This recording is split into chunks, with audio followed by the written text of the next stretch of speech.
तो देखिए, ईरान और अमेरिका इस वक्त आमने सामने हैं। कहा जा रहा है कि कभी भी कोई बड़ा हमला अमेरिका की तरफ से या ईरान भी, जिस तरह से अमेरिका ने उसे घेर कर रखा है, वो कर सकता है। लेकिन इस बीच सब यही कह रहे हैं कि युद्ध ना हो तो ही बेहतर है। और अली खामनेई साहब की बात भी हमने सुनी कि उन्होंने बिल्कुल सामने से कह दिया कि देखिए, अगर दम है तो फिर युद्ध करिए, इस तरह की धमकी मत दीजिए। अब इस बीच एक खबर और आ रही है कि हो सकता है कि बातचीत के मंच पर अमेरिका और ईरान जाए। इन सब बातों पर चर्चा आज हम करेंगे। बातचीत करने के लिए मयंक मेरे साथ है।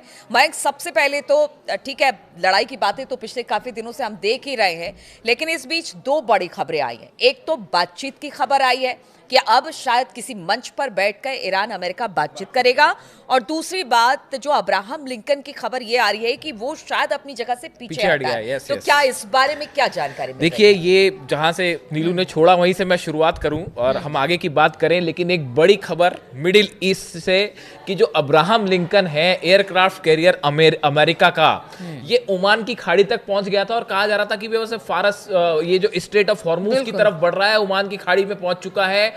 खबर आई है कि ये जहाज अब पीछे हटना शुरू हो गया है और अरब सागर में पहुंच गया है। देखिए, ओमान की खाड़ी और हॉर्मूज का जो इलाका है, यहां पर ये पहुंच चुका था, लेकिन इसने खुद को पीछे किया और अब ये ओमान की खाड़ी से होता हुआ, पीछे होता हुआ ये अरेबियन सी में आ गया है, अरब सागर में आ गया है। और इसकी सबसे बड़ी वजह जो है वो है हॉर्मूज में ईरान का बड़ा मिलिट्री एक्सरसाइज, जो वो भी दो देशों के साथ, दो देशों के साथ। और उसमें जो है वो चीन के जहाज भी आसपास जो है घूम रहे हैं। इतनी जबरदस्त मिसाइल्स फायर की है, प्रैक्टिस चल रही थी, अमेरिका के ऊपर फायर नहीं की, जबरदस्त वॉर ड्रिल चल रही थी। और उसमें जो एंटी शिप्स मिसाइल्स ईरान ने टेस्ट की, एक के बाद एक दनादन।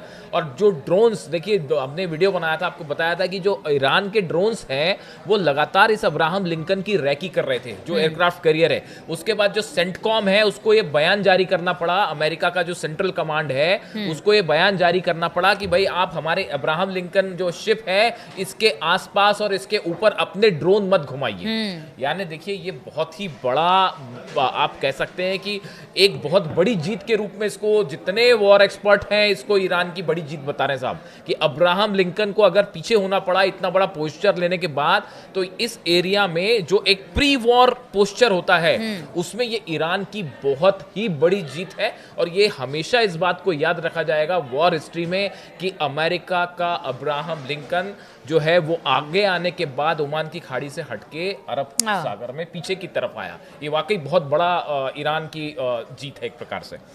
दूसरी, आप जब बात कर रहे हैं, अच्छा एक बात हम यहाँ पे और चर्चा करना चाहेंगे, यहाँ जरूरी है कि ये जो सब कुछ चीजें हुई और जो बातचीत की बात आ रही है, इसमें हाल ही में अली खामनेई साहब का एक बयान आया जिसको लेकर नीलू ने वीडियो भी बनाया था।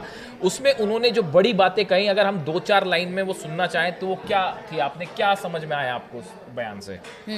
देखिए, सबसे बड़ी तो बात है कि जिस तरह से अमेरिका लगातार ईरान को धमका रहा था, जब अली खामनेई साहब कैमरे के आगे आते हैं और जब वो ये कहते हैं कि देखिए, अब आप धमकी मत दीजिएगा, दम है तो लड़ के दिखाइए। और इस बार की लड़ाई सिर्फ ईरान से आपके साथ, ईरान से नहीं होगी, बल्कि पूरी क्षेत्रीय लड़ाई होगी, उनके प्रॉक्सीज भी होंगे, अरब देश भी उसमें शामिल होगा। तो आप समझिए कि किस तरह से एक तरह से ट्रंप को धमकी दे दी गई कि ईरान के साथ लड़ाई, यानी अरब देशों के साथ, खाड़ी देशों के साथ, उनके प्रॉक्सीज के साथ लड़ाई होगी।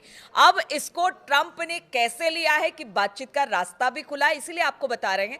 और उसके बाद अब यह भी कहा जा रहा है कि जो अब्राहम लिंकन है वो भी पीछे है, यानी ताकत दिखी है ईरान की खामनेई साहब के कहने के बाद। अब देखिए, ये इनका बयान आता है, अली खामनेई साहब का ये बयान आया, उसके बाद जो खबरें सामने आई, उसके तुरंत कुछ चंद घंटों बाद ये खबरें सामने आने लगी कि तुर्की में, इस्तांबुल में इस शुक्रवार को, जो अगला जुम्मा आ रहा है, एक बड़ी बैठक होने वाली है अमेरिका की और ईरान की। और अमेरिका ये चाहता है कि ईरान किसी तरह टेबल पे आए, भाई बातचीत करे। इसकी बड़ी वजह है, देखिए, एक तो मोहम्मद बिन सलमान जो क्राउन प्रिंस है सऊदी के, और दूसरा कतर। ये दो देश जो, देखिए, यहाँ पे मिडिल ईस्ट में कोई सबसे बड़ा अगर सहयोगी है अमेरिका का, सऊदी का बेस और कतर का बेस जो अल उदैद बेस है। ये दोनों देशों ने ये कहा साहब कि अगर आप ईरान से जंग करेंगे तो उसमें जो सबसे बड़ा खतरा मोहम्मद बिन सलमान को लग रहा था वो ये लग रहा था कि उनका जो पूरा इकोनॉमिक एजेंडा है, जो वो 2030 प्लान कहता है सऊदी, जिसको जो खुद क्राउन प्रिंस जो है सऊदी के कहते हैं कि ये मेरा 2030 का सऊदी का इकोनॉमिक प्लान है, वो पूरा का पूरा धराशायी हो जाता, फेल हो जाता। बात नंबर एक। दूसरा, कतर को क्या डर सता रहा? कतर को डर सता रहा कि वो पिछली बार अल उदैद बेस पे जो है ईरान ने 1 मिनट की देर नहीं की और जैसे ही अमेरिका ने हमले किए अगले दिन जो है वो मिसाइल्स जो है वो दाग दी गई। यानी कतर को यह डर सता रहा कि भाई हमारे पे हमला तो तय है, क्योंकि अल उदैद बेस के बिना हमला हो ही नहीं सकता ईरान पे, और अभी भी वहां पे 15 फाइटर जेट्स खड़े हैं। चाइना ने जो है वो सैटेलाइट इमेज बता दी और वो जारी करके बता दिया कि देखिए कतर की तरफ से ये बयान आते रहे कि हम अपना एयर स्पेस नहीं देंगे, हम अपने बेस का इस्तेमाल करने नहीं देंगे। चाइना ने जो है वो परसों एक सैटेलाइट इमेज जारी करी और बता दिया देखिए अल उदैद बेस पे 15 F-16 खड़े हैं, जॉर्डन में 35। और इस बार अगर हमला होता तो फिर आप समझते कतर का क्या है? 35 F-16 जॉर्डन में खड़े हुए हैं। सऊदी में वो चाइना ने जो है वो सैटेलाइट इमेज जारी कर दी। अब वो एक एक F-16 दिख रहा है कहाँ क्या क्या खड़ा हुआ है। उसने ये भी बता दिया कि इराक में जो है कहाँ पे आपने जो है वो थार्ड सिस्टम लगा रखे हैं। पूरी एक एक जानकारी चीन ने ईरान को दे दी। तो अब कतर को ये लगा कि भाई हम पे तो जो है वो मिसाइल गिरना तय है। तो उन्होंने कहा अमेरिका से कि भैया वॉर मत करो, नुकसान हो जाएगा बहुत। तो अब वो डील वाली बात, अब ये जो है बताया जा रहा है कि शुक्रवार को बातचीत होगी और उसमें अली लारिजानी साहब, एक तो जो सिक्योरिटी काउंसिल के सचिव हैं, वो गए थे रूस, उन्होंने पुतिन से बात की। तो एक इसमें पुतिन की भी अहम भूमिका है, क्योंकि देखिए यहाँ पे वॉर का मतलब है रूस और अमेरिका और चाइना ये सब इन्वॉल्व होते हैं उसमें। ऐसा नहीं है कि पिछली बार की तरह 12 दिन की जंग हुई, आप ईरान अकेला लड़ने वाला था, ऐसा नहीं होने जा रहा था। तो उनकी भी एक बड़ी भूमिका है। और अब समहाउ अमेरिका बातचीत के टेबल पे ईरान को लाने में, यानी ये पहला मौका है कि अमेरिका ज्यादा आतुर है साहब बात करने को, हथियार खुद लेके आए ईरान के करीब। अब लेकिन बातचीत करने के लिए अमेरिका चाह रहा है किसी तरह से बातचीत शुरू होए तो भाई जान बचे। अब इसमें दो चीज़ें और हैं। एक तो देखिए मार्को रूबियो जो विदेश मंत्री हैं, उनका बयान आया कि अगर हम ईरान पर हमला कर भी दे, इस बात की कोई गारंटी नहीं कि वहां सत्ता परिवर्तन होगा। जो सबसे बड़ा उद्देश्य है वो इनका, अमेरिका का उद्देश्य था कि किसी तरह अली खामेनी साहब को सत्ता से हटाया जाए। अब अमेरिका इस बात को मान चुका है, इजराइल भी मान चुका है, कई न्यूज़पेपर एजेंसीज में बयान छप गए, खुफिया खबरें भी आ गई कि साहब वो जो सत्ता परिवर्तन का प्लान था विद्रोह करके सब फेल हो गया है। और अगर आप हमला करेंगे कोई गारंटी नहीं है कि वो आप अली खामेनी साहब को हटा पाए। तो जब आपका मकसद ही फेल है तो फिर हमला करने का फायदा क्या? फेल है। यहाँ तक कि मयंक, हमने सुना कि जो ईरानी गवर्नमेंट के कई नेताओं ने ऐसा कहा कि देखिए हमारी मिसाइल तो न्यूयॉर्क तक है और अंदर वॉशिंगटन तक है। बिल्कुल। अब ऐसे में अगर हमला, और ईरान पहले ही कह चुका है कि एक छोटी भूल अमेरिका की, यानी एक छोटा हमला भी वॉर माना जाएगा और उसके बाद ये बड़ा, ये जो स्ट्रॉन्ग पोस्चर लिया ईरान ने, इससे मामला पलट गया। और देखिए ये हुआ कि मैसेज गया कि ईरान डराना वराना भूल जाइए, ये तो मिसाइल तानने को तैयार हैं। वो जितने एंटी शिप मिसाइल हैं वो हॉर्मूज में इतनी जबरदस्त वॉर ड्रिल हुई है पिछले 48 घंटे में कि लोग देखते रह गए कि भाई ये क्या हो रहा है, अमेरिका को अपना शिप पीछे हटाना पड़ गया। अब इससे बड़ी बात और क्या है?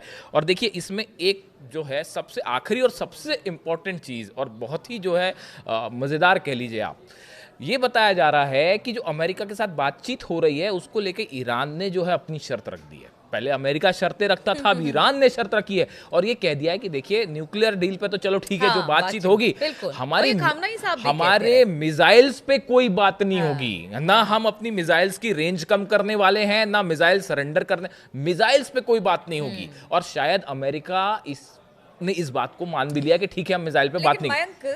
अब इसमें हुआ क्या? देखिए अब इसमें हुआ क्या, अब इसमें घबरा गए हैं बेंजामिन नेतन्याहू। जो अब सबसे बड़ा झटका इसमें नेतन्याहू को लग गया, क्योंकि इजराइल के लिए सबसे जो घातक चीज है वो जो बरस रही थी ना, सेजिल आ रही थी और फतेह आ रही थी और खुर्रम शहर जो गिर रही थी इजराइल के ऊपर, सबसे बड़ी कोशिश ये थी नेतन्याहू की कि किसी तरह से ईरान की मिसाइल्स का प्रोग्राम रोक दिया जाए।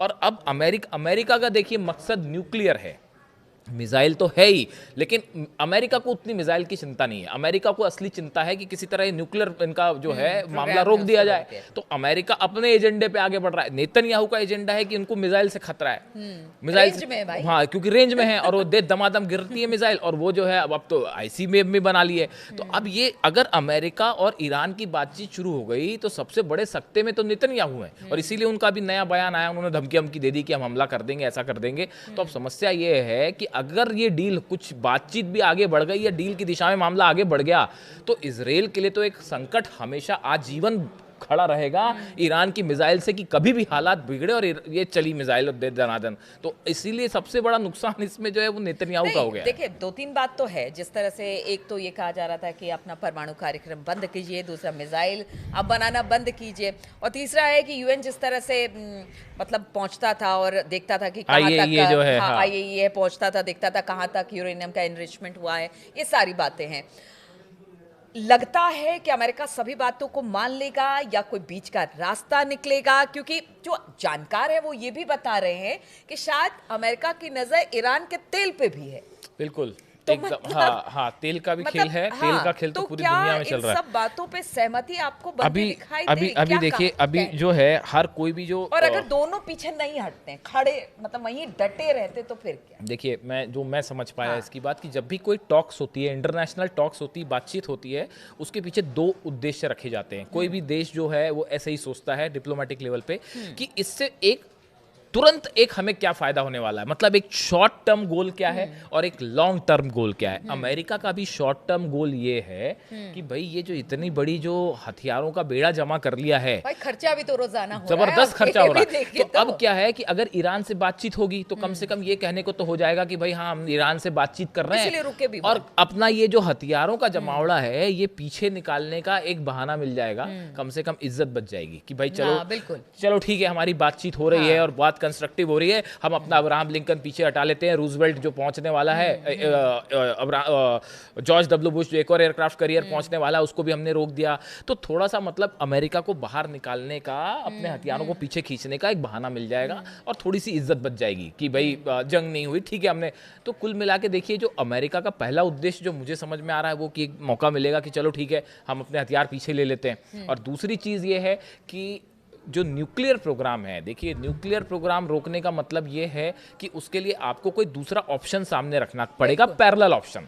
अब सवाल ये है कि क्या उसके लिए ईरान तैयार होगा? मिसाइल्स के लिए तो तैयार नहीं है, साफ बोल दिया गया नहीं, और उसकी रक्षा वो बार बार कह रहा है कि हम अपनी रक्षा के डिफेंस कैसे करेंगे हम? हथियार भी नहीं बनाएंगे। हथियार अगर मिसाइल नहीं बनाओगे तो हमला कर दोगे आप, फिर कैसे रक्षा होगी? तो अब ये बड़ी इंटरेस्टिंग बात है। मुझे ऐसा लगता है कि देखिए 3 बड़ी बैठकें हुई, आप समझिए इस बात को। पहली बैठक होती है, अली लारिजानी रूस जाते हैं, पुतिन से मुलाकात करते हैं। उसके बाद ये खबरें आती हैं कि रूस ने कहा है कि आप अपना यूरेनियम हमें दे दो, हम उसको एनरिच करेंगे। तो यानी कुछ ना कुछ बैकडोर से कुछ चर्चा चल रही है।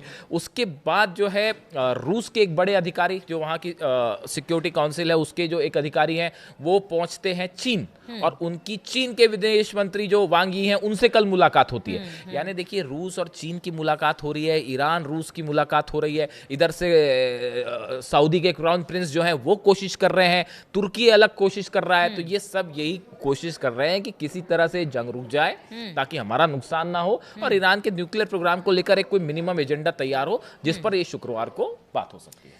चलिए देखिए, युद्ध कोई नहीं चाहता। आप हमारे दर्शक भी जो है वो लगातार यही कहते हैं कि सब कुछ ठीक हो जाए, पीस और शांति बनी रहे, और इसकी कवायद भी हम देखने को, चाहे वो अरब मुल्क हो या पश्चिमी देश हो या फिर अमेरिका और ईरान की भी बात, वो भी कहते हैं कि हम युद्ध नहीं चाहते हैं। फिर आखिर इतनी तनातनी क्यों है? अब जब ये बैठक हो रही है तो क्या यहाँ से कोई सकारात्मक परिणाम निकलकर सामने आएगा? इस पर हमारी नज़र बनी रहेगी और हम लगातार इसके अपडेट्स लेकर आपके पास आते रहेंगे। फिलहाल बहुत बहुत शुक्रिया हमारे साथ इस चर्चा में शामिल होने के लिए। Thank you.